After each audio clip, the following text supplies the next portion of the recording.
Hey there. Welcome to Toy Talk with Mike and Chad, episode 18. 18. I'm Mike. I'm Chad. And the toys that we're going to talk about today are my new stuff, because we talked about all your new stuff in the last episode. So I apologize if this is another one of those Mike-centric episodes. So if you're a Chad fan, you might want to tune this one out.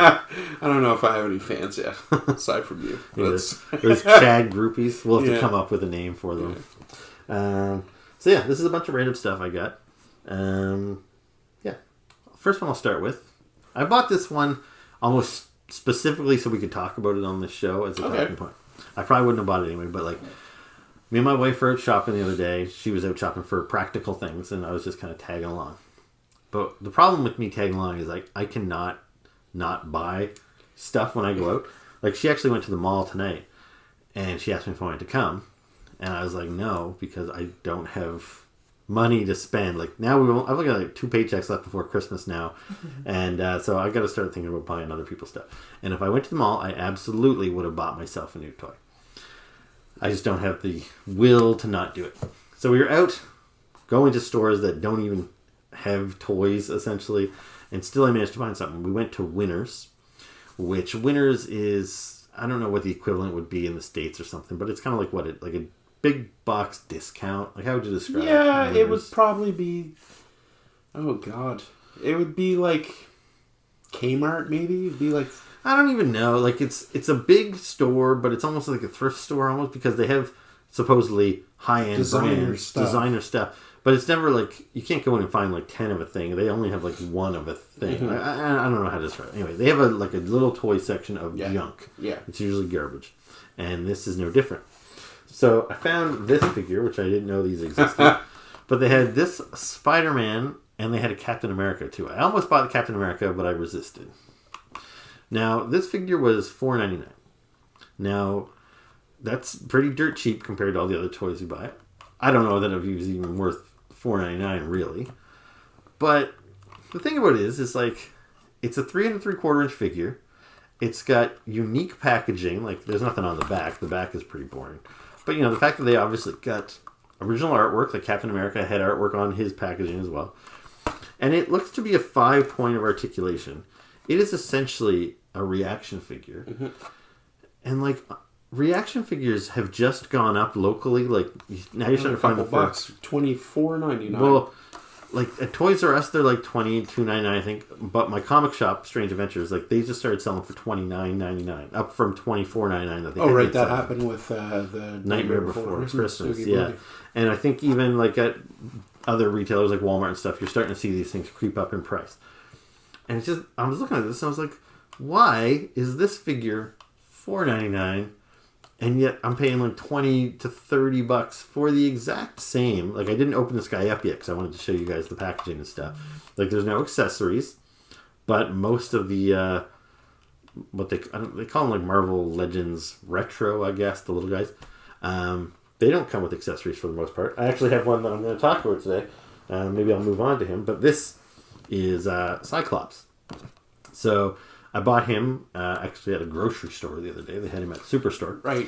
And I got him with my points. My points. Yeah. So this guy's cool. When it comes to this line, I really do like them, but I've kind of drawn the line in the sand saying I can't collect these because I already collect 6-inch Marvel. Now, it'd be one thing if the 6-inch line had died off and I was just well, now I want something new to collect. I'm still actively collecting Marvel Legends, and it seems crazy to me to be collecting on the line at 2 different scales at the exact same time. So I kind of just buy my absolute favorites. So I had Spider-Man, Silver Surfer, Venom, Moon Knight, some of my favorite characters. Cyclops has never been one of my favorite characters. He's always I don't hate him, but he's always been kind of a stuck-up, dick. And so I saw this guy and I was like, well, I can get him for free because I knew I had enough points to get some groceries for free, so I threw him in the mix. But does this figure look drastically different? No. And I'm interested because the box says it's Hasbro. Yeah, so it's not licensed out to some third party it's weirdo. a Hasbro toy. And it's just like, yeah, I just think it's funny that they can sell toys like that for $5. Now, they only had Spider-Man and Captain America. I don't know how extensive that line is. Maybe there's only 2 figures. Maybe there's 30. I don't know. But it seems crazy that I'm paying the difference between like a $25 to $30 figure and a $5 figure, which is essentially the same. Now, I will note, because I will open this guy up probably and I'll do an insert shot so you can see what it looks like out of the package. Right off the bat, like maybe when I open him up, maybe his head will fall off, maybe he's really cheap. But right off the bat, you can see there is one glaring problem with him, is they didn't paint his boots. Yeah, that's kind of weird. He's got blue boots, which look really silly. So, anyway. Maybe that's why he's $4.99. Maybe. But, anyway. It looks like a perfectly fine little Spider-Man figure for $5. So, whatever. And then Cyclops. I think this is a great looking Cyclops for what it is. I think this line is really strong for little 5-point of articulation figures. And just to show you how good it is, I guess. Because some people... I do a lot of videos nowadays where I'm hyping up reaction figures, and I get a lot of comments saying, like, these suck. You know, like, I like things that can move better and everything. I get it. Like, if you're somebody that likes a figure with articulation like a G.I. Joe that you're used to, you might not be into these 5 points of articulation figures that only move at the arms, legs, and their head turns. But I have a couple of little Cyclops figures, which I'm going to do an insert side by side. I know you can't really see them, Chad, but they're over on my desk. Mm-hmm. And they're so gangly and weird because they're too skinny and they're bulge-socketed arms and like they just look so goofy next to this guy. Like this blows them out of the water aesthetically. Except those were kind of a high-end brand at the time with Marvel Universe and stuff. So it's just like, yeah, I know if articulation is your main factor, maybe not your thing, but these guys look so much better than some of the previously released. Are these ones $18.99 price point at Walmart? I feel like they're lower. Yeah, I actually was in Walmart the other week and I saw them on sale for $14.99. Okay. And he was actually for sale at Superstore for $14.99, down from their $17.99 price point. So, I mean, that's not even terrible. No. Terrible, but I mean, yeah, I definitely understand why you can't go. Now, just to give you an idea that I am showing some restraint, I have a lot of points built up. I could have got multiple figures for free with my points. They had Magneto, they had Miss Marvel, they had the Invisible Woman, and I think one more. But I didn't get any of those ones. I'm like, nope. Cyclops is the only one. I'm bending my rules of favorites just a little bit, but I didn't get any of those other characters. All those characters I like, but I didn't need them in this scale, so I resisted. So I do have some restraint. Now we might as well stay in this vein of 3 3/4 inch. So I have got some new Transformer reaction figures. These guys are Target exclusives. Mm-hmm. So my brother lives in Miami, and my 2 sisters went down and visited him last week, and I had them pick up some figures from Target for me. So earlier this year, I got the Galvatron reaction figure, who was all purple. Like, you're familiar with Galvatron? Yep. You're familiar with this look and everything? Yep. Yeah, so when Galvatron was first introduced in the 80s, the toy came out and he was all gray, and then the cartoon came out and he was all purple. This is just one of those things where the wires got a little cross between maybe designers from the prototype stage from when it actually hit the toy. So there was that discrepancy between the toy and the animated series. So yeah, you get people that love the purple version from the cartoon, and you've got people that had the toy as kids and they love the gray look. So this is basically Galvatron in his toy colors. And so yeah, I like them. I had to get him too. So now I've got both. It's the same toy as the one I got before, just the change in colors. And I do like that this one has a translucent gun.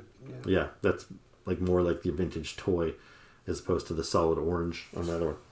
Now this I wouldn't qualify this as essential for any reason, but at the same time, these figures are affordable enough that I don't mind kind of pissing away a little bit of money on something silly. So this is Gold Megatron. It's from an episode of the cartoon where they found like a lake of gold and they dipped themselves in it and it made them like gold impervious to like laser blasts or something.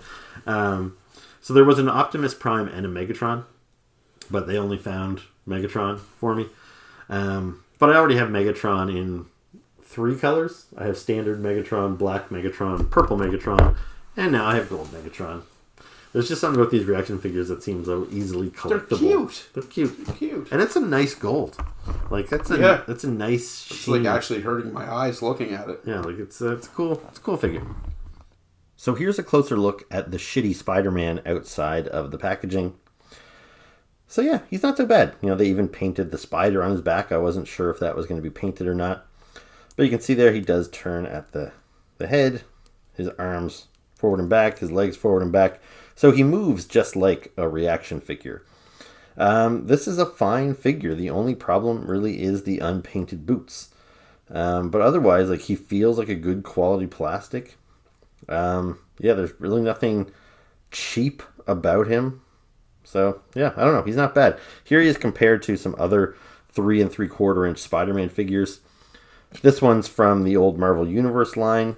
And I found that these figures were really gangly, and I didn't really care for them. I only thought the bulkier figures looked good at this scale. The skinny guys like Spider-Man and Daredevil usually didn't. Now, later in the wave, they did improve the figures. You can see they bulked up Spider-Man a little bit, and they cut back on the articulation. And I think that makes for a better figure. But probably the most fair comparison to make is this is the red and blue Spider-Man from the current Marvel Legends retro wave of figures. So unlike ReAction figures, they do have an additional point of articulation in that they have an articulation kind of at the, not quite the wrist, but the forearm. But yeah, so comparatively, you can see that, you know, obviously they went with the painted webs on the Spider-Man, but, you know, even some of the Marvel Legends figures, they don't necessarily always paint the webs on Spider-Man, so that's sometimes just a stylistic choice, not so much a cost-cutting measure. Although I'm sure in this case it did save them a couple of bucks. But yeah, otherwise, these guys, you know, they work okay together. And if you had them both in your collection, you could just imagine that this is just another Spider-Man from the multiverse showing up for a team-up. Although now he won't stand up for me, of course. But anyway, yeah, not too bad for $5. Now here's a closer look at the Marvel Legends Retro Cyclops. So like I said, this guy isn't one of my favorite characters per se, but I really like the look of these figures. They're simple, and if you don't mind the simpleness, to some people this is actually their preferred style of action figures if they grew up in the 70s and 80s. You know, and yeah, I think these look really cool for what they are. And just comparatively, you can see him here with a couple other 3 3/4 inch Cyclops figures. Both of these ones from the Marvel Universe line from a couple years ago. And just like with Spider-Man, I find them just too gangly, and they're really hard to pose and stand up. You see when he moves, you get this weird joint in, or this weird hole in his chest. His double jointed knees and his ankle pivots and everything. It just makes for a really gangly, weird looking Cyclops. And you can't get a really cool pose out of him. Whereas this guy just looks like a nice, iconic John Byrne style Cyclops. And this guy here I think is even worse. This is a little bit more of a contemporary look for Cyclops. But again, you can see he's all kind of wobbly and kind of scrawny and, you know, his weird joints at the knees and everything. So, you know, articulation isn't always, you know, it doesn't always make for a better action figure. And in this case, I think this Cyclops is way better than these previous releases. Now here's a closer look at the gold Megatron, so you can see how he compares with the previously released Megatrons. So as I said, it's the exact same mold. The figure is the same other than the paint job. But yeah, I think this guy is worth getting just because of his paint job. It's really cool. That gold is really nice. It's got a nice kind of sheen to it. It looks metallic. And yeah, it's just really nice. And it, you know, it stands out on the shelf for sure. Definitely pops. So yeah, I recommend this figure if you live near a Target or, you know, you want to get on eBay or something. And here is Galvatron, which is Megatron after he is reformatted by Unicron.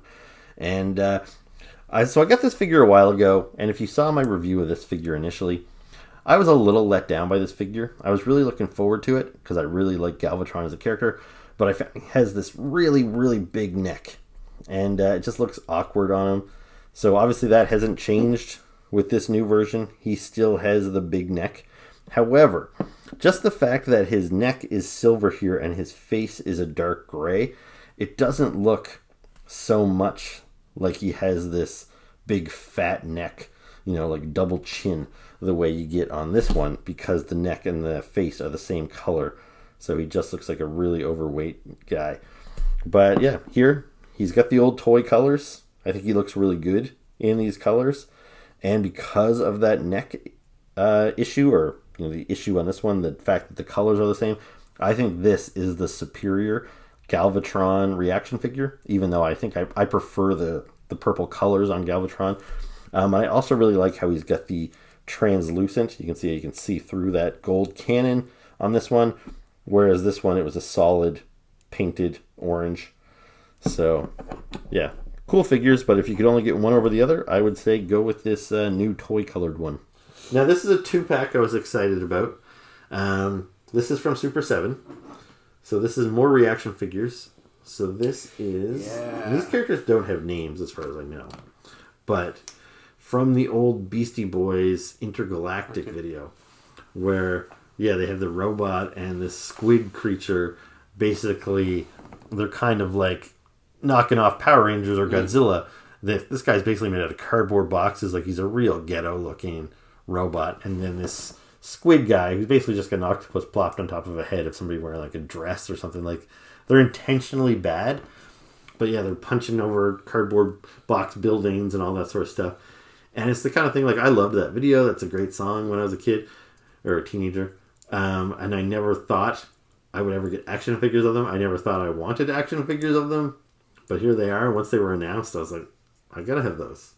And like, they're to scale with my Godzilla ReAction figures and everything, so I can have them fight Godzilla. I just think they're super cool.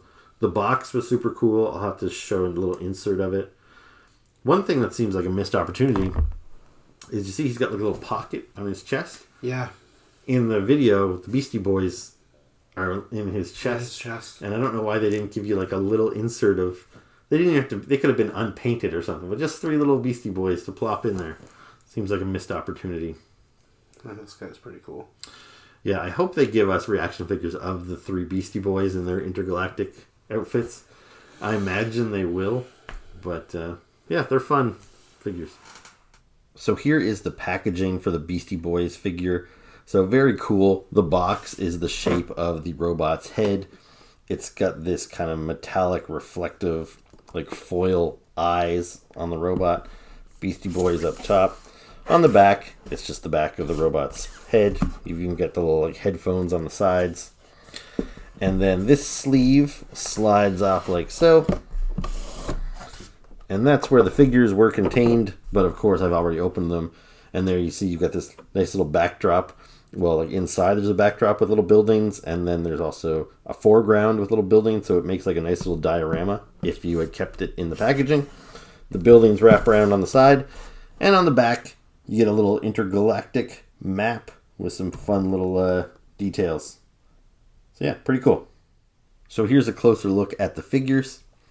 So you see with this squid guy here, he's got like a double set of eyes. And then he's just got this big octopus just draped over the body, which is just this really kind of cheap looking robe. And it's got some schmutz on it. I'm pretty sure this is all intentional. So it's got some like paint smudge along the bottom. But I think that's supposed to be kind of like muck that was on the actual character in the video. And then he's got a little star there on his chest. You move those tentacles out of the way. He's got an accessory, so it's like a trident that fits kind of loose inside of his clawed hands. But yeah, articulation-wise, even though he's wearing like a dress or a cloak, he still has the same leg articulation, so you can have him kick forward. And then he's got those little like mucky webbed feet. But yeah, he's a lot of fun. I really dig it. And then we've got the robot, and so he looks great as well. Got all those little rivets are sculpted all over the figure. There's the little pouch I was talking about that you could put the Beastie Boys inside if you had them. And then 5 points for articulation. Legs don't move very much, but that's based on the design of this boxy robot. And then of course the head turns. He's pretty cool. I like him a lot. And if you're wondering how they scale with your other monster figures, here they are next to some of Super 7's Godzilla ReAction figures and some of Mezco's 5 Points Ultraman figures. Okay, moving on. So Transformers. I've got... these are a couple that I didn't order initially. Because I think I'm getting to the point with Transformers a little bit that I've got most of the ones I want. When I started buying Transformers as like an adult collector around the mid 2005 or so, I was like, I want to get all the G1, like the early 80s Transformers. I don't care about Beast Wars Transformers or Michael Bay Transformers. And I've got all the main characters now, like all the Dinobots, all the Combiners, all Optimus, Bumblebee, Megatron. And so now they're putting out like kind of really obscure characters, and I don't really feel the need to get all of them anymore. So this is a character called Crankcase. He was a G1 figure, but he came out in G1 well after I was collecting Transformers, well after there was like a cartoon. So, you know, this guy doesn't really, he's not like, unless you had him when you were a kid, like maybe a kid younger than I was who got into Transformers later, there's probably not a whole lot of people out there that were like dying to get a Crankcase figure. I'm assuming he's an Autobot. He's actually not. He's okay. I think the Decepticon logo's on the back of his head. Oh, on the back. Okay. Yeah, there he is. Yeah, I like his smug little face there. Well, I like him just fine. Like, he looks good. His colors are sharp. The blue and black look good together and everything. But it's just like, they could keep making Transformers all day, every day. And I just, at some point, I have to be like, all right, you know, how many of these guys do I need? So I passed on him initially until I realized I actually do like that character. I kind of forgot I did. Because I've talked about this before in other Transformers videos, is that the comics that IDW was publishing were so good. They're some of my favorite comic books ever. Specifically, their Lost Light series and More Than Meets the Eye, which was written by, I want to say, James Robinson. I might have that wrong. Robertson? Mm-hmm. I don't know. Anyway, check out those comics. They were great. And he took all kinds of obscure toys and made them into really likable characters. And so some of my favorite Transformers now are characters like Swerve, which are characters I never cared about when I was a kid, but then he takes them and he infuses them with such personality, you fall in love with these characters. And so I forgot, when I saw that toy, I was like, yeah, I don't know, Crankcase.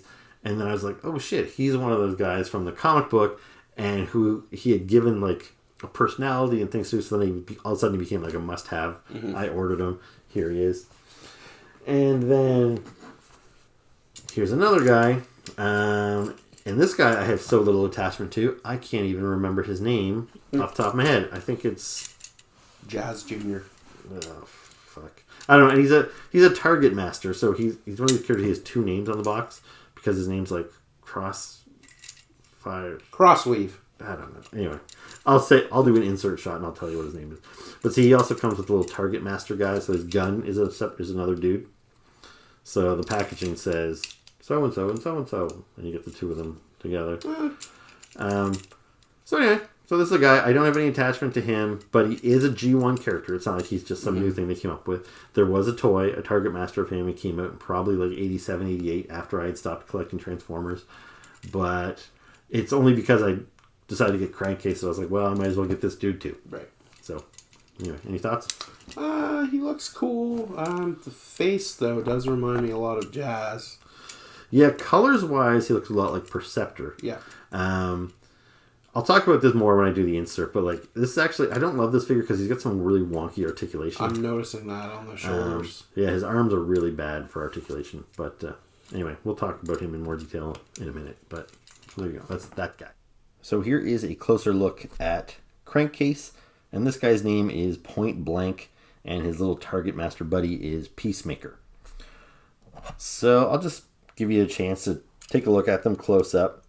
I like this guy's head sculpt. I like his colors, as I mentioned earlier. His guns are pretty weak. Like, he's got this kind of little rinky-dink gun, and then his other gun is just very obviously just the front end of the car. It seems kind of lazy. Like, it's not a good-looking gun. This other side here is completely, kind of hollowed out. So, yeah, I don't know. I think they could have done something better with that. Maybe just not made this a gun and just worked it into the transformation somewhere, but... Anyway, but like, he moves well. I find some of these legacy figures feel a little cheaper than, the War for Cybertron figures we've got the last couple of years. But this guy feels pretty good. And I just want to show you the range of movement he has on his arms here, because that's going to be a point of contention when I talk about Point Blank. But, this guy can move his arms all over the place. He can do all kinds of stuff. But anyway, I really do like this guy. I'm glad I got him. He's pretty cool. Now, Point Blank, I don't think he's as cool looking as a character. Like, his kind of, we'll call this his crotch area, I guess. Like, it looks a little thin. There's not much to it. But it's accurate to the vintage figure, so I don't really mind it. His colors, like I said, he looks a lot like Perceptor, the Transformer, who transformed into a microscope. But yeah, I like this guy. I am glad I decided to get him. But you can see he's got a lot of hollow bits here. The whole, back of his legs are hollowed out. So he doesn't feel like a super high quality toy. And then as far as movement goes, it's his arms. Like, there's no, like, these pieces don't swing forward or anything. So he feels very limited. I don't know. It's not great. It's not terrible per se, but it's not great. But anyway, he is a unique character. This guy has not had an action figure since his original one in the 80s. So, yeah, it is cool just to get new characters added to my shelf rather than get the same characters over and over and over again. Now, another little cost-cutting measure that I want to show you they did here is, for one, the fact that this guy is a Target Master, and he came with a whole separate little robot that turns into his gun, and yet he was still the same price as this guy, I thought was pretty great. Because if memory serves, when we got a bunch of Target Masters, a couple years ago, that jacked up the price of the figure sometime. But this guy here, you see, all you do to transform him is you fold this piece back like so, and then his legs folds like that. So there you go. That's the whole guy. And you can see he's got paint apps. He's got blue and silver and black. So that's nice to see. But he doesn't move at all. Like, his arms, those are sculpted as part of his torso, so there's no movement there.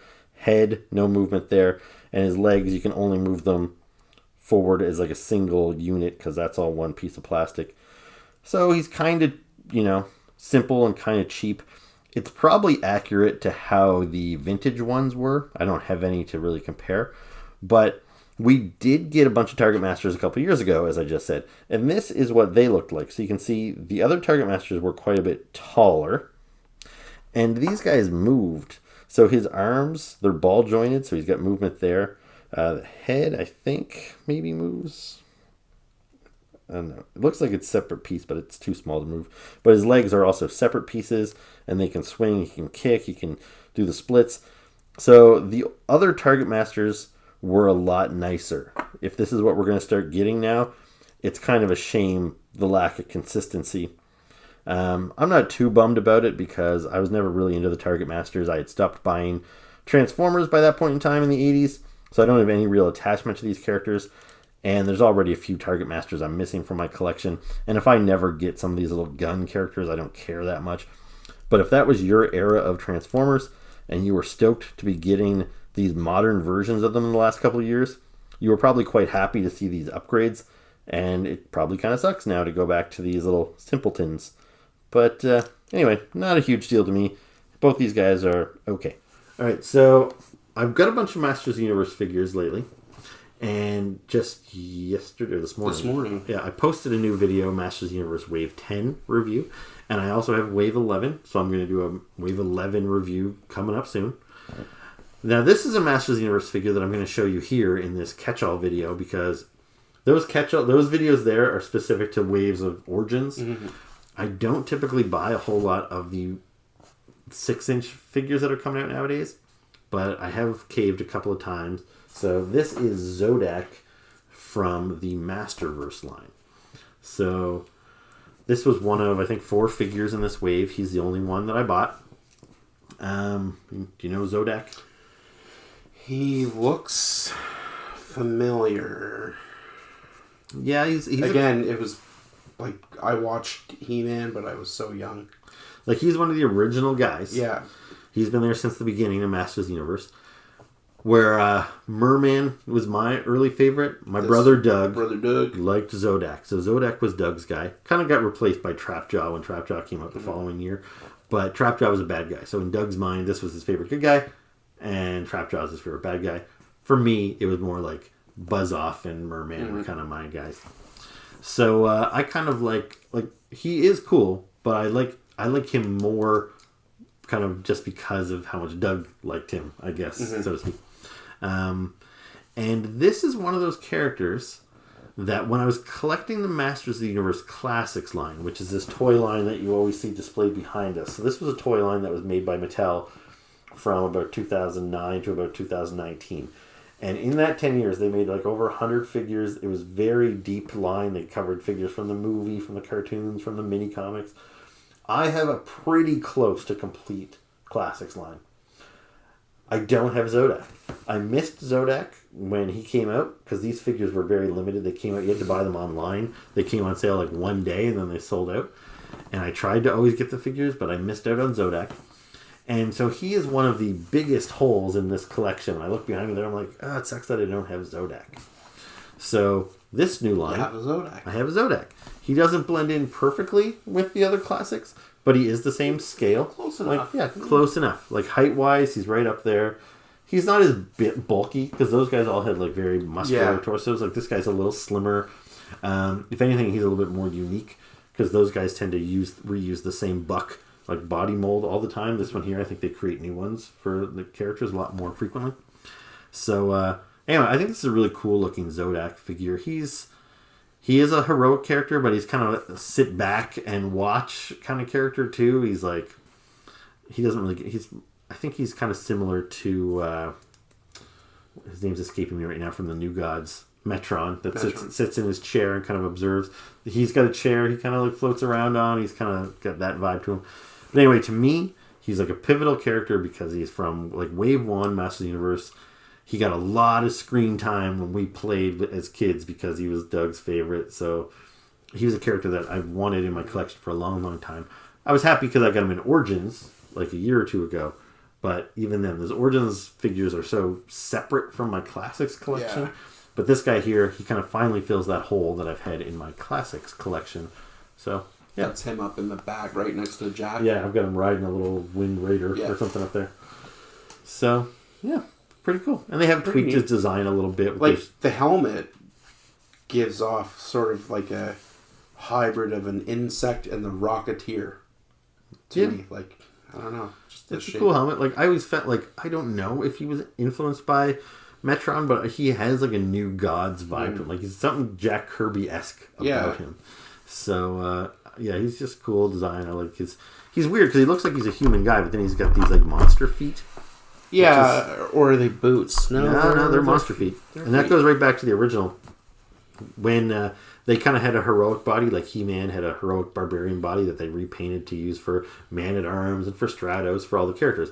And then Skeletor had this like three-toed feet and like kind of bony protrusions on his arms, and they kind of reused that for a lot of the bad guys. And then Zodak was a good guy, but he has not just the monster feet, but he's also got the bony protrusions on his arms. Yeah, I noticed that. So they took like the villain Buck and made it into a heroic character. So that always made him kind of unique and kind of mysterious. Anyway, so that's Zodak. Pretty cool. So here's a closer look at the Masterverse Zodak. And he's pretty cool. I like him a lot. Like, he's very faithful to all the past Zodaks. They've changed him up a little bit. I think the addition of the shoulder pads is kind of new. I like how they've worked those into the figure, in that if they were part of this armor, they might hinder his movements, but they're separate pieces, so you can like lift his arms right up and you can see how the shoulder pad just kind of moves with it. And they don't get in the way. In fact, they're on these kind of hinges, so you could even remove them if you wanted to. But or you could, I don't know, pretend they're part of a jetpack or something. I don't know. But I do like the addition. It just kind of gives him something a little different. And but otherwise, he's pretty faithful. Like this piece here is new. The holster is not something that he's always had, so that's kind of cool. You could store this staff. Now you might just notice his staff just fell apart. It came in two different pieces, so you can hold one in each hand, or you can snap it together to make one longer weapon if you want. But yeah, he's a good figure. I am kind of noticing now that I see him in this kind of harsh light, the paint on his mouth doesn't really match the plastic flesh color for his body. I really didn't notice that when I was handling him before. And even now, as I look at him over top of my tablet, it doesn't even look like that. But when I look at him through the screen, like you guys are seeing him, it seems like a pretty stark difference. I don't know if you guys are picking up on that the same way I am. But, yeah, like I said, it's not very bad in person. So it might look bad here, but I wouldn't let that deter you from picking him up. So, here is the Origins Zodak from last year or so. So even though like he's great and he's faithful to the old original 80s Zodak, I wanted a Zodak that fits with my classic figures, which are more like the 6-7 inch scale. I kind of feel these Origins figures are something else entirely. They're fun and they're nostalgic and all that sort of stuff, but I really wanted a Zodak to fit in with my classics. Now, if you're wondering how well does he fit in with classics, I grabbed Strobo here from the classics line, and we can compare the two. So Strobo, I forget his deal exactly, but he's either like from the same planet or, the same team or whatever as Zodak. There's obviously some connection. They have the same helmet. Strobo is just a mishmash of, parts from other figures in the classics line. So he's got Cyclone's chest with Zodak's head and some other parts from other characters. But yeah, this is what the classics line, they pretty much all had the same body, like the same arms, the single jointed knees, single jointed elbows, big buff figures. And you can see how these Masterverse figures, they're different. Like they've got a lot more articulation with the double jointed knees, the double jointed elbows. They don't reuse parts quite as much as the classics line, but I think I could totally display these guys together. He doesn't look like he's from another line. He doesn't stand out all freakish or anything. He's a little bit taller, but it's slight, and you could almost just see that as like something unique to his character. And yeah, it's nothing like when you try and take, say, a modern 4-inch G.I. Joe and display it with some of your retro vintage 3 3/4 inch Joes. They clearly look like they're from different toy lines. But these guys here, even though there's 10 years of difference between them, they look like they could be displayed together perfectly. So yeah, I'm pretty happy with this Zodak. Now I've got some Marvel Legends. We'll go through these guys kind of quick, I guess. You were just asking me before we turned the camera on about Mojo. Yeah. So do you remember the Marvel trading cards in the early 90s? Oh yeah. I had the whole set of those, and my brother gave them away to one of his friends to join their secret club or some stupid thing. Anyways, pissed off about that. But I had this card, and I remember always thinking like how disgusting he looked. Yeah, that's what they're going for. He's definitely disgusting. Like, this is a cool figure. Now, I will say he doesn't move very well. Like, his neck is articulated and his body, but even like. Now, he's got all those little spidery legs and stuff. Those are articulated. They've got multiple points of articulation. Which is cool. But they're not really strong enough to hold him up anyway. So, and his tail, it moves a little bit, but you kind of wish that tail was almost like posable throughout here so you could move it like a scorpion tail, but it kind of just swings a little bit from side to side. Like, you can kind of hold him tight there for a second. So you can do that with it, but you can't like bend it back or anything. So yeah, Mojo is an X-Men character. I think his first appearance was in the Longshot miniseries. So Longshot was a character. He was created by writer Ann Nesenti and artist Arthur Adams. They did the 6-issue miniseries, introduced this character Longshot, who at the time, I don't think they established he was a mutant or anything. He was just this weird new character, and he lived in this kind of weird alternate universe where he fought like Mojo. I think, and Mojo lives in the Mojo-verse of all places. And then I think because Longshot was a hit, they decided to like integrate him into the X-Men comic books shortly afterwards. And so then he showed up in the X-Men. We learned he was a mutant, and then they all traveled back to the Mojo-verse together, and he kind of became a recurring villain after that. But his thing is he's kind of this big fat slob who's obsessed with TV, and the reason he was always trying to kidnap the X-Men and stuff so that he could turn them into television programming and stuff. And yeah, he is a big gross character, and that's what he's supposed to be. Now, if you remember, I talked about this guy before because he was available in a 3-pack Yeah. with Longshot Yeah. and Dazzler. And I was debating on whether I should buy that 3-pack because I wanted Mojo. I really wanted Longshot because I don't have a Longshot yet. And I wanted the Dazzler because Dazzler is my favorite X-Men character. But I already have 2 Dazzler figures. And this one, all they did was kind of change her head around. And the set was really expensive. Like, it was more than the price of what these 3 figures would be if they were individuals. And I was like, well, do I buy it? It's really expensive. And then before I even had to make that call, they went ahead and released Mojo on his own for like $60. And then they released Longshot, which he isn't out yet, but they've announced doing a single carded Longshot for $30. And I'm like, okay, well, I can get those 2 for $90. Or do I pay $160 for the 3-pack? That means I'm paying like $70 for Dazzler, who I already have 2 Dazzler figures. So it's like, ugh. So I decided to get the individual. And so that sucks that I won't get that Dazzler figure because it is a really nice one. But at least I got Mojo and Longshot. And Dazzler is in my collection already. So anyway. But yeah, he's pretty cool. Yeah. For what he is. And then I bought from the new Black Panther movie line. So oftentimes with the movies, they'll do like, so it's called Black Panther, Wakanda Forever toy line. It's mostly figures from the movie, but then they stick in 1 or 2 comic book characters as well. So this guy's name, I'm probably not pronouncing it right, but it's like Hatut Zeraze or something is what it says on the packaging. And when I saw this figure announced, I was like, who the hell is that guy? I'm pretty well versed in Marvel, but I've never seen this character. The Secret Police. Yeah, so I had to Google them, and it said, like, these guys are essentially, like, the Secret Police or the soldiers or whatever in Wakanda. So they must have been introduced, I would guess, in more recent Black Panther books that I haven't read. So this isn't an individual guy. This is, like, a whole squad. Yeah. And I thought, well, he looks cool enough. He's kind of plain. Like, he came with, I think, some extra hands and stuff, and a couple of guns. But there's not a whole lot to him. No logo or anything on his chest. He's just like he looks like the Black Panther except in white.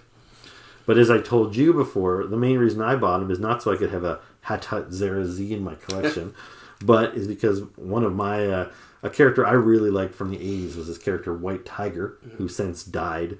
But White Tiger basically looked like this. Yep. He didn't have the little ears on him, but he was just a guy in an all white skin tight uniform, and he had a little amulet with a cat head on it.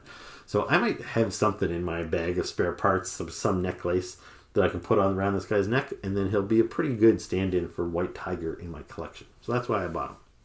But, any thoughts? I mean, I'm just like you. I had no idea what this was. I think I actually sent you a picture of this and was like, who is this? Oh, and you're like, I have no idea. Yeah. So. But not a bad figure. And the other thing, so when I was at GameStop the other day, and I found, well, I talked about that in the last episode. We were at the GameStop, and I found the new DC Superpowers figures. Yeah. Another figure I found was at GameStop the other day was this 2-pack, which I was not expecting to find. I knew it was coming out soon, but it wasn't really on my radar. And so here it is. So this is Mr. Negative, and this is one of his henchmen. His henchmen are called the Inner Demons. And there's a whole bunch of these guys. So usually when Spider-Man has to fight Mr. Negative, he's got to fight a whole squad of Inner Demons. And Mr. Negative is a character that seems kind of like long overdue for an action figure. So it's cool that we finally got him. And you could kind of say, well, that sucks that they made me pay double the price because they made me buy his henchmen. But I kind of love that they gave us this guy in that you never get henchman figures, really. No, and I like the Oni mask. And I don't know if you saw on my Instagram, but he's got 3 of them. So because the henchmen all wear different types of masks, there's 3 different heads. Some of them have hair, some of them are bald, but they all have different style Oni masks. So you could, if you wanted to buy this pack multiple times, like let's just say you bought it one more time, you could take those other 2 Oni masks and you could replace one of Mr. Negative's heads. You could have one Inner Demon in a white suit to it. So it's just nice that they give you those extra heads, and it allows you to create a squad of goons, which, like Dr. Octopus always has henchmen, and Kingpin has henchmen and stuff, but you never really get just like a generic mobster villain. And I kind of really appreciate that they gave us these guys. Actually, it was kind of something I never thought I needed until I got them, and I was like, cool. And they gave you a whole bunch of accessories too. They've got guns and swords and baseball bats and machetes, so you can arm these guys up however you want. So pretty cool. Must be really nice to to get spare heads. It is, except for the fact that you like them so much, and you're like, that's cool they gave me spare heads. How am I going to display them? But yeah, now I want to display all 3, and you're like, well, now I have to go buy this pack two more times so I can have enough bodies for this. Now, one thing that's cool is sometimes I end up with characters in suits that I don't want, like from this new Black Panther movie, for example. They made a character of... the name's escaping me. The guy from the Hobbit movies and from the British Office. Oh, jeez. Oh, God. But, that actor, he plays just like a SHIELD agent Martin Freeman. Yeah. So they made a figure of him in the Black Panther line. Now, I'm not buying that Black Panther line, but if I wanted to Build-A-Figure from that line, which I think is a Tuma, if I wanted to build a Tuma, I would have been forced to buy Martin Freeman. Now, I have nothing against Martin Freeman, but I'm like, I don't need a figure that looks just like Martin Freeman on my shelf. But if I had been forced to buy it, that would have given me an excuse to have an extra body in a suit that I could put another Inner Demon head on. So it's almost like, yeah, I kind of almost want to buy Martin Freeman, so I have another suit. But anyway. Now, I know you had mentioned to me, you said no idea who these guys were when I posted them. I know Spider-Man, very basic. Well, this guy, I think, was one of the main villains in the Spider-Man PlayStation game. So I think probably a lot of not hardcore fans might know him now from the video game. Maybe that's where I know him from. But he was a character that there was a again, I don't know how deep you are in your Spider-Man lore, but Spider-Man used to be married to Mary Jane. Yeah. And then they undid that. I don't know if you know how that all went down. Nope. But it was a very messy storyline. So messy for Peter Parker and Mary Jane, or messy as a storyline? It's just a fucking mess. Okay. So for years, basically, ever since they married Peter and Mary Jane, there's been some writers that said, we want to break them up. It's hard to write Spider-Man as this, the guy that's always down on his luck when he's married to a supermodel. And, his whole thing of being late for a date because he had to go do a Spider-Man thing. That was all part of his charm of his first 30 years of existence. And so a lot of writers were frustrated and they wanted them to break him up. But they're like, well, we don't want to kill Mary Jane. We already killed Gwen. And Peter's going to lose his light, bouncy self if we kill 2 of his girlfriends. So they were trying to find a way to end this. And that's what they started to do that with the Clone Saga. So they introduced Spider-Man's clone, and they were going to let Peter and Mary Jane retire and go live their lives, and Ben Reilly, the clone, was going to become the new star of the book. But obviously fans kind of rejected that. They're like, no, we want Peter Parker back. So they had to bring him back. And they're like, okay, so that didn't work. So I have a theory. Okay. She cheated on Peter Parker with Mojo. Ugh. Ugh. I don't even know if Mojo has a dick. Although I don't want to find out either. They might have just cheated emotionally. Okay. Yeah. Okay.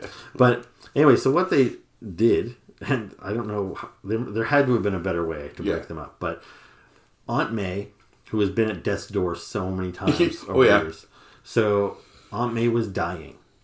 And Peter was trying to do anything in his power to save her. He went to Doctor Strange, use magic or whatever. And I think she'd been shot by a bullet, And and Peter was racked with guilt because it was a sniper that was trying to kill him. This ties into back when Peter Parker unmasked during the Civil War storyline. Yeah. And so now everybody knew who Peter was. And, he always kept his identity secret to protect his loved ones. And now the thing he always feared would happen happened. He revealed who he was, and somebody took a shot at him, shot his Aunt May. Now she was dying. So he felt so guilty about it. When he couldn't find any other solution, he reached out to Mephisto, the devil. Made a deal. And he said, devil, will you save my aunt? And the devil, as he tends to do, rather than ask for a soul, he said, if you give me your marriage, you can have your aunt's life. And so then the devil snapped his fingers, and Peter woke up in his bed, not in his home that he lived with his wife, but he woke up in bed in Aunt May's house. And he's like, oh, I'm late for work again. And by the devil snapping his fingers, he undid a whole bunch of stuff. So him and Mary Jane were they weren't married. They never had been married. It never happened. Aunt May was well and good. Harry Osborn was back from the dead. There was kind of a whole bunch of things that they just took that opportunity to reset. But it's just a really stupid way to do it, And anyway, So that all that is to say, when that started, and so they kind of made Peter Parker feel younger again, and he was hanging out with his university friends again, and all this sort of stuff, and he was dating again. The editorial decision was like, we want to kind of a fresh start for Spider-Man, so for the next year, we only want new villains. We don't want any Dr. Octopus, no Rhino, no nobody. So every writer had to come up with a new character. And there was some pretty bad ones. And you won't have heard of any of them. There was Screwball. There was Paper Doll. There was Menace. There was, I don't know. I can't even remember them all. But there was a lot of villains and none of them stuck. Fans didn't care for these people. Except for Mr. Negative. He was the one character that came out of that era who actually survived and his fans have accepted, and he shows up pretty often. Okay. So he's just a typical gangster character, and he's actually got a dual identity. So by day, he's a philanthropist, and he actually owns the Feast Center, which is they feed homeless people, and Aunt May works for him in his civilian personality. Interesting. And then he turns into Mr. Negative, and it's his evil, kind of Two-Face kind of style. Anyway, so that's him. All right. I've got one more figure to talk about. Do you have anything more on Mr. Negative? No. Yeah. So before we take a closer look at my new Marvel Legends figures, I just want to show you the boxes here. I actually already threw out the box for that Hatut Zeraze guy, so I'll just do a little insert of the footage that I shot on him earlier. But these other two boxes, I held on to them. I am going to throw them out after this video. But as you can see here, we are fully engaged with the plastic-free boxes now. So you get a picture of the toys on the front, some artwork on the sides, more pictures of the figures on the back, and no window. So I know some people have a big problem with this. You can't see the quality of the paint or anything on the figures, but that's just the way it is nowadays. And then here's the Mojo box. So this was quite a large box because he's quite a large figure. But you get a picture of the action figure on the front, some artwork on the side, and another picture of the figure on the back with some measurements, and shows you the other accessories like the alternate head. Now, before I move on to the figure, I do just want you to take note. The head with the toothy grin, that is the head I have displayed on my figure. But you see there is this alternate head that's got its tongue out, and then it's got the teeth on the top and the bottom. And I like that head too, and I wasn't sure which head I was going to display on my Mojo permanently. So here's a closer look at all of the Marvel Legends. I'm going to try and be really quick with this because this video, I'd like to keep it as close to an hour as possible, and I'm definitely going over time at this point. So, here's Mr. Negative. He looks pretty great. I like that paint job. You'd think maybe he would just be black and white, but I like how he's got that bluish black skin tone. I like the way his eyes are painted. So yeah, he's a cool figure. I like him. The Inner Demon character. The only thing I really want to show you on this guy is I mentioned he's got alternate heads. So there's a close-up of this Oni mask with the 4 horns and the bald head. So that's all good. But then he also has, here's another head. So no horns on this mask. It's also a bald head. But, that's one option you have. And then you've got this other one, another horned mask with a big smile on his face. This head has some hair on it. So you can tell these aren't supposed to just be the same guy with different masks. These are intended to be different henchmen. So that's a really cool add-in. The other accessories that 2-pack came with, I'm not going to go over all of them. Oops, you can see he's got the gun and the sword. The sword has this optional energy effect on it. You can actually slide that off the sword, so you just have a plain white sword underneath. And then otherwise, they came with the bat, the machete, some extra hands, some blast effects, some smoke effects. So, lots of cool stuff. The Hatut Zeraze guy, he came with a couple of extra hands. He's got a pistol and a machine gun, and he's also got the Atuma leg, if you were going to do the Build-A-Figure, which I am not. Mojo, his only accessories were a couple of extra hands and the extra head. And this is what I wanted to point out to you. The extra head, I think it's missing the top row of teeth, which is really distracting. It looks like, a senior citizen who's taken their dentures out. Like, if I never thought it was supposed to have teeth on the top row, I might not think of that. But knowing that it was clearly intended to have teeth, all the promotional shots show it with teeth. And if you look inside the mouth there, like, it looks like it's supposed to be a separate piece that is just supposed to be glued in, and it just wasn't. It just looks really weird to me, and it kind of ruins this head. But I'm not too bent out of shape about it, because I do like the other head here. And, as long as he has one good head to display, I'm not the type of person that changes out the heads of my figures very often. Once he goes on my display like this and the other head goes into my spare parts bin, that's probably how it would stay anyway. So, anyway, he's a cool figure. He's got lots of little moving parts and pieces here, all these little spider legs. I like these little glass, like, bulbs. They're not real glass, but they look like clear glass bulbs on the bottom. I wish the tail moved. Like, if this was wired so you could bend it, that would be cool. But as I mentioned earlier, all you can really do with it is turn it to the side, like so. But anyway, for a gross character, this is a pretty cool toy. Alright, this is a figure. I don't know how you'll feel about him. You might think this was maybe a waste of money, but I was really excited about him. So I love the Phantom. That comic book character, the Phantom. Yes. And it's weird because probably the thing that turned me on to the Phantom was the Billy Zane movie. Which, if you're like an old school Phantom fan, you probably hated that movie. It's not a great movie, but it kind of introduced me to him. And then after I saw the movie, I went and found some comic books and I got into him a little bit more. So I really like the idea of the Phantom.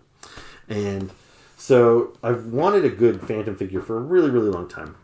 And last year, Neca made this Phantom figure, which I think is fantastic. I think it looks great. Got some weight to him. Yeah, like he had a bunch of cool accessories. He just looks really cool. The thing is, so this was from NECA's Defenders of the Earth line. Right. And are you familiar with Defenders of the Earth? Yep. So that was a cartoon in the 80s where they took a bunch of old kind of pulp heroes from like old comic books, like the Phantom and like Mandrake the Magician, like Flash Gordon, and they lumped them all together into a super team. So in the cartoon, that's what the Phantom looked like, and so they revisited the Defenders of the Earth toy line like so. But then NECA also released a comic version of the Phantom, but he had sold out online immediately, and I couldn't get my hands on him. And then the only way I could get him was Big Bad Toy Store was selling the whole wave. So it was like Flash Gordon, Ming, and the Phantom. And I don't have a problem with Flash and Ming, but in order to get this figure last year, I was in the same boat, and I could only get the 3-pack. So I bought Phantom, Flash, and Ming. So I have Flash and Ming in my collection as well to get this Phantom, and I was happy with it. But then when they announced the comic book version, I really wanted the comic book Phantom, but I really didn't want to add another Flash and another Ming, because these figures aren't cheap. It's like $80 I'm kind of throwing away on figures I don't want. And so I just kind of held out hope that eventually I'd be able to find him for sale individually. I don't know why, but I even randomly searched him on Big Bad Toy Store just to see if they had him, which I do every now and again. And he was there, he was available, so I ordered him. I didn't have to buy Flash and Ming. And it is the exact same figure. It's just like repainted. But this is the comic book version of Phantom. So this one has, the main difference is his purple is a little darker, and he's got those striped shorts. Yeah. He wears the striped underwear over top of his pants, like old school Superman and Batman. And you'll notice he also has those like kind of leathery holsters for his pistols. He had some different accessories as well. But like these figures, at a glance, they probably look so similar that this is the kind of thing you might have think, well, you already had this guy. Did you really need to shell out another $40 for this one? No, I think they both warrant, that is definitely where this is the comic book accurate one. I would even say the face sculpt looks a little different. They might have changed up his 5 o'clock shadow or something. Yeah, because he's definitely got more of a 5 o'clock shadow, but he also looks like he's more disgruntled because of the shadow. Yeah. Either way, so the thing is, last year, I was so excited to get this figure because I've been waiting for a good Phantom figure for decades, really. So when I finally got this guy, I thought this guy for sure would make my best of the year list. But oddly enough, this guy got booted off, and Ming the Merciless, one of the figures I didn't want to buy, he impressed me so much. But it was more or less because he was starting at 0, because that was a figure I wouldn't have even bought. But I got forced to buy him, and he surprised me so much. Whereas this one, my hopes were so high, my expectations, that he didn't quite live up. And it was for a couple of reasons. For one, this figure was ridiculously stiff when I bought him. Like, you couldn't budge him, and you had to heat him all, his joints all up, which was annoying. But also, it's like, as much as I love Phantom, this wasn't the iconic outfit I wanted. So he lost a point or two for that, and that bumped him off my top 10 list. But now, he's got another shot this year, and this figure is like perfection as far as the Phantom goes.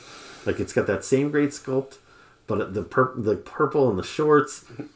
Plus, he doesn't have a Ming to compete with. So yeah, this guy's got a pretty good shot. I don't think it would be the toy of the year because I've got so many other great figures this year. But I definitely think he's a strong contender this year. I think he's got a better shot at making my top 10 than he did last year.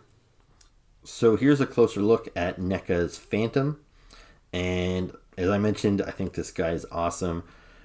You know, I've gotten a lot of great figures this year, but I don't see how this guy isn't at least in contention for my list. He's just really, really cool. The paint job on him is really nice.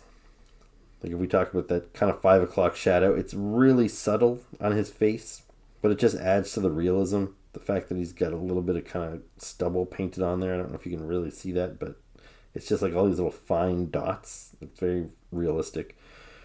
I like the dark purple. He's got the striped underwear.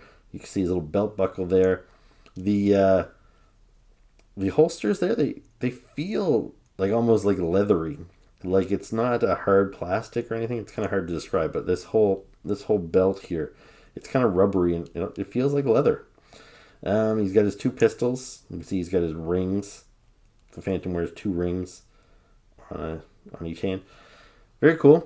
Accessories wise, he came with, besides the guns, he's got this whip with like a skull on the handle. He's got some blast effects for his guns.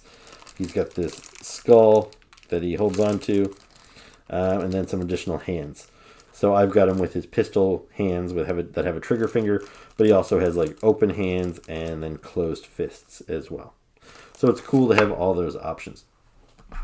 He moves great. You know, like, he's got the double jointed elbows, double jointed knees, you know, good range of motion. I'm really pleased with him. And so, as I mentioned earlier, I got this figure last year, and I was really excited about this guy too. Like, it is the same figure. He had some different accessories, and obviously the paint job's different. And I was really excited for this figure. When I ordered him last year, I thought this guy was in contention for my year-end list. But the reason he didn't make it is because he's in this Defenders of the Earth costume. So when the Phantom appeared in the comic strips, this is what he wore. But when they put him into a team, a super team in the 80s, where they took a bunch of old pulp heroes like Mandrake the Magician and Flash Gordon, they simplified his costume into this kind of like bright mauve, you know, full unitard. And so here's like an 80s Phantom figure based on the Defenders of the Earth. So even though I love the Phantom, this is not my favorite look for him. I wanted this look. Now I have that look on this Funko Pop here with the striped shorts on the outside of the pants. And earlier this year, I got this Phantom from Boss Fight Studios, which is the darker purple with the striped underwear.